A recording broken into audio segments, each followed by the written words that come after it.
Assalamualaikum warahmatullahi wabarakatuh. Pada kesempatan ini kita akan mendiskusikan satu tema yang penting dan menarik, yaitu tentang sistem politik dan pemerintahan. Adapun harapan atau capaian setelah kita mendiskusikan tema ini, yaitu secara pengetahuan kita memiliki pengetahuan tentang sistem politik dan bagaimana berjalannya roda pemerintahan secara praktis bagaimana lalu sistem politik ini berjalan termasuk sistem pemerintahan kita berjalan dengan baik sesuai dengan sistem politik, pemerintahan kita dapat berjalan dengan baik, berjalan dengan efektif Adapun materi dari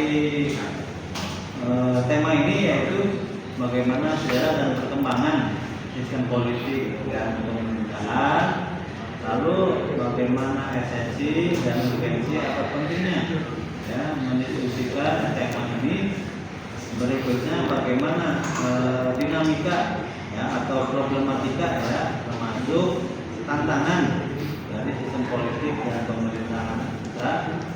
Terakhir bagaimana peran negara atau pemerintah, khususnya peran masyarakat, mahasiswa, pemuda dalam menjalankan sistem politik dan berjalannya roda pemerintahan.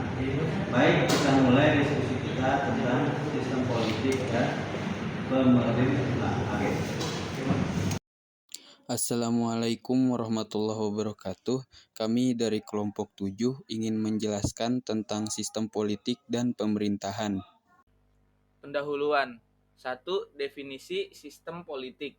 Sistem politik merujuk pada keseluruhan mekanisme, struktur, dan institusi yang digunakan dalam pengambilan keputusan kolektif di masyarakat. Kedua, definisi pemerintahan. Sistem pemerintahan adalah rangka kerja atau cara suatu negara dikelola dan diatur yang mencangkup pembagian kekuasaan antara lembaga-lembaga negara seperti eksekutif, legislatif, dan yudikatif, serta bagaimana kebijakan diterapkan untuk mencapai kesejahteraan masyarakat. Ketiga, tujuan. Mencapai kestabilan politik melalui pengelolaan konflik dan distribusi kekuasaan yang adil. Lalu menjamin keadilan sosial dalam memastikan perlindungan hak-hak setiap individu serta pemerintahan sumber daya. Selanjutnya, meningkatkan kesejahteraan masyarakat melalui kebijakan yang efektif.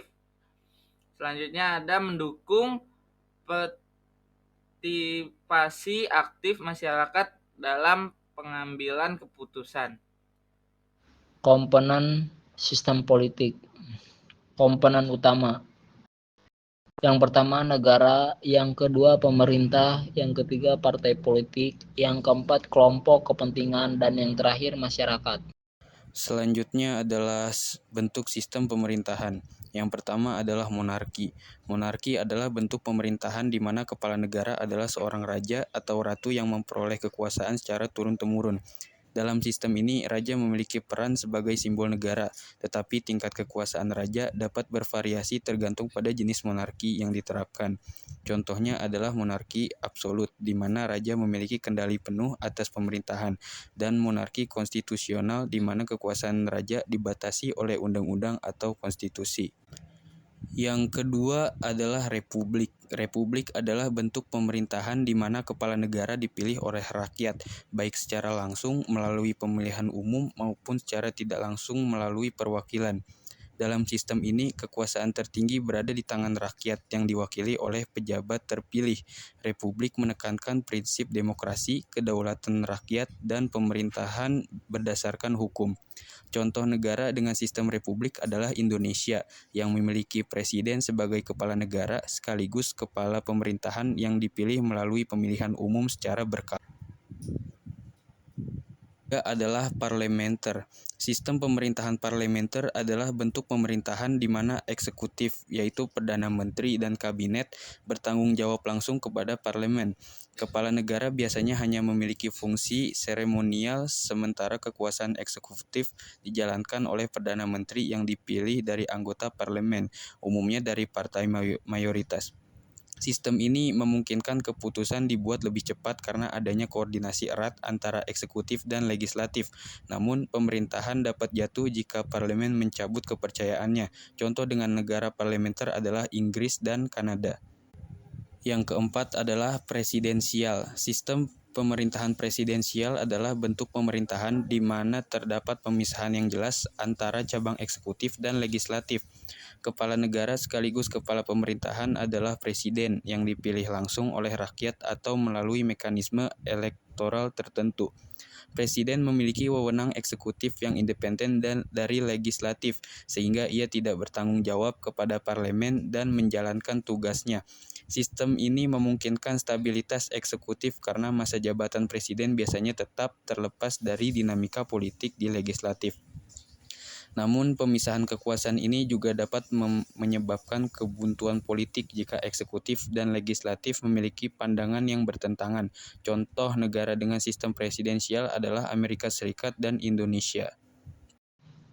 Memberi arah pembangunan nasional berarti merancang kebijakan yang fokus pada kemajuan jangka panjang negara, mencakup sektor ekonomi, sosial, dan infrastruktur. Pemerintah harus menetapkan prioritas yang mendukung pertumbuhan ekonomi, pemerataan kesejahteraan, dan penikmatan kualitas hidup rakyat, sambil menjaga kelestarian lingkungan dan stabilitas politik.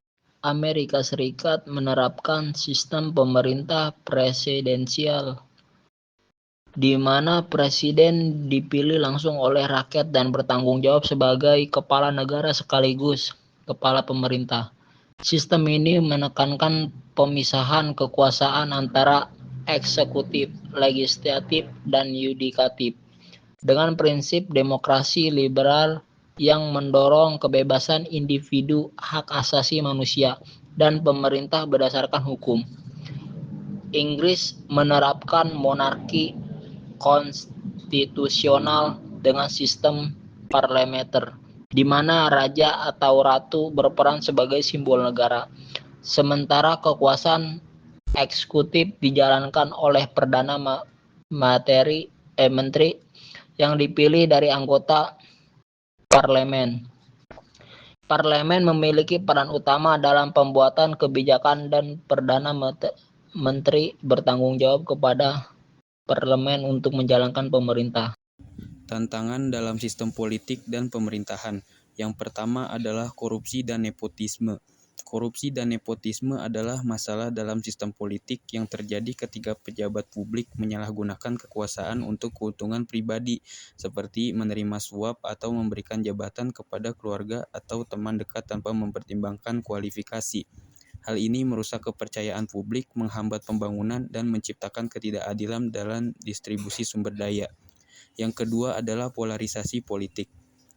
Polarisasi politik terjadi ketika perbedaan ideologi atau pandangan politik antara kelompok masyarakat menjadi sangat tajam, menciptakan ketegangan dan perpecahan. Hal ini sering mengarah pada polarisasi yang ekstrim, di mana diskusi dan kompromi menjadi sulit, dan masing-masing pihak merasa terancam oleh pandangan yang berbeda. Yang ketiga adalah kurangnya partisipasi publik. Kurangnya partisipasi publik terjadi ketika masyarakat tidak aktif terlibat dalam proses politik, seperti pemilihan umum, diskusi kebijakan, atau kegiatan sosial lainnya. Hal ini dapat mengurangi legitimasi pemerintahan, memperburuk ketidakpercayaan terhadap politik, dan menghambat tercapainya kebijakan yang benar-benar mewakili kepentingan rakyat. Yang keempat adalah ketimpangan sosial. Ketimpangan sosial terjadi ketika terdapat perbedaan yang signifikan dalam akses terhadap sumber daya, kekayaan, pendidikan, dan layanan publik antara kelompok masyarakat. Hal ini dapat menyebabkan kesenjangan ekonomi dan sosial, memperburuk ketidakadilan, dan menciptakan ketegangan dalam masyarakat yang menghambat pembangunan dan kesejahteraan secara merata. Kesimpulan, sistem politik sebagai pondasi kestabilan negara. Sistem politik yang baik memberikan rangka untuk pengelolaan negara yang efektif, menjaga ketertiban, dan menciptakan aturan yang jelas, yang sangat penting untuk kestabilan jangka panjang negara. Selanjutnya, perlunya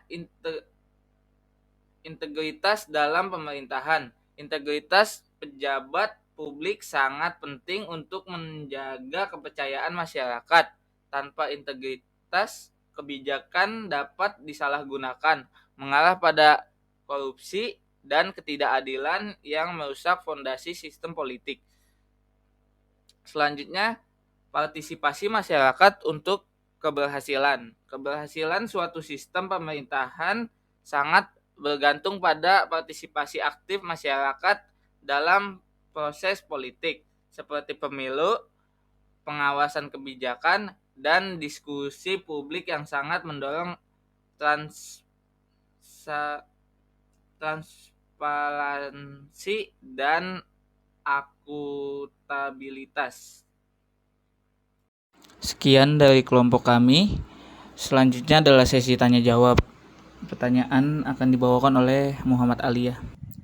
Apa peran oposisi dalam sistem demokratis? Peran oposisi dalam sistem demokratis meliputi mengontrol kekuasaan pemerintah, mengkritik kebijakan, menawarkan alternatif, dan mengawal konstitusi serta hukum.